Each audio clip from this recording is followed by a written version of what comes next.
So ಸವೇರೆ tea ಕುಡ್ಕೊಂಡು full vibe ಮಾಡೋಣ ಅಂತೇಳಿ ರ್ಯಾಪಿಡೋ ಮಾಡ್ಕೊಂತ ಬಂದಿದ್ದ ಚರ್ಚ್ ಸ್ಟ್ರೀಟಿಗೆ ರೀ.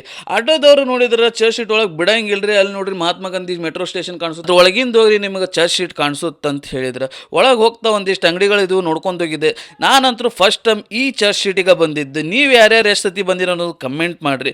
ಇಲ್ಲಂತರೂ ಟಾಯ್ ಶಾಪ್ ಕಾಣುತ್ತೆ ಅಂತೇಳಿ ಒಳಗೆ ಹೋಗಿ ನೋಡ್ತೀನಿ, ಒಂದು ಟಾಯ್ನ 3499 ಅಂತ ಇತ್ತು. ಸೊ ಸುಮ್ಮನೆ ಶಾಪ್ ಅಂತೂ ಸುತ್ತಾಡ್ಕೊಂತ ಹೊರಗೆ ಬಂದೆ. ಒಂದು ಕಾಫಿ ಶಾಪ್ ಇತ್ತು, ಅಲ್ಲಿ ಹೋಗಿ ಒಂದು ಕಾಫಿ ತೊಗೊಂಡು ಕುಡ್ಕೊಂಡು ಕುಂತಿದ್ದೆ. ಬಾಜುನಾದ್ರು ಒಬ್ರು ಆರ್ಟಿಸ್ಟ್ ಮಸ್ತ್ ಡ್ರಾಯಿಂಗ್ ತೆಗಿಯಾಕತ್ತಿದ್ರು ನೋಡಿ. ನನಗೆ ಟ್ರೈನಿಗೆ ಲೇಟ್ ಆಯ್ತು ಅಂತ ಹೇಳಿ ಎದ್ದು ಹೊಂಟಿದ್ದೆ. ನೋಡಿದ್ರೆ ಫುಲ್ ಕ್ರೌಡ್ ಇತ್ತು. ಏನಪ್ಪ ಇಲ್ಲಿ ಐತೆ ಅಂತೇಳಿ ಒಳಗೆ ನೋಡಿದ್ರೆ ಸ್ಟ್ರಾಬೆರಿಗೆ ಹಾಟ್ ಚಾಕ್ಲೇಟ್ ಹಾಕಿ ಕೊಡತ್ತಿದ್ದ. ಎಷ್ಟು ರೀ ರೇಟ್ ಅಂತ ನೋಡಿದ್ರೆ 189 ಇತ್ತು. ಸೊ ಇಷ್ಟೆಲ್ಲ ಜನ ತಿನ್ನಾಕತ್ತಾರ ಅಂದ್ಮೇಲೆ ಏನೋ ಮಸ್ತ್ ಐತೆ ಅಂತ ಅನ್ಕೊಂಡು ತೊಗೊಂಡೇರಿ. ತೊಗೊಂಡು ನೋಡಿದ್ರೆ ನನಗಂತೂ ಅಷ್ಟು ಖಾಸ್ ಅನಿಸಿಲ್ಲ. ನಿಮ್ಗೆ ಯಾರಾದ್ರೂ ಇಷ್ಟ ಆಗಿದ್ರೆ ಕಮೆಂಟ್ ಆಗಿರಿ ಹೆಂಗಿತ್ತು ಅಂತೇಳಿ. ಅಲ್ಲಿಂದ ಒಂದು ಚರ್ಚ್ ಸಿಟಿಗೆ ಒಂದು ಟಾಟಾ ಮಾಡಿ ಅಲ್ಲಿಂದ ಯಶವಂತಪುರ ಸ್ಟೇಷನ್ಗೆ ಹೋದೆ. ಈ ವಿಡಿಯೋ ನಿಮ್ಗೆ ಇಷ್ಟ ಆಗಿತ್ತು ಅಂದ್ರೆ ಒಂದು ಲೈಕ್ ಮಾಡಿ, ಶೇರ್ ಮಾಡಿರಿ. ಹಂಗೆ ಮಿಸ್ಟರ್ ಫುಡ್ಡಿನ ಫಾಲೋ ಮಾಡ್ಕೋರಿ. ಇನ್ನೊಂದು ಹೊಸ ವಿಡಿಯೋದಾಗ ಸಿಗೋಣ. ಅಲ್ಲಿ ಮಟ್ಟ ಬಾಯ್.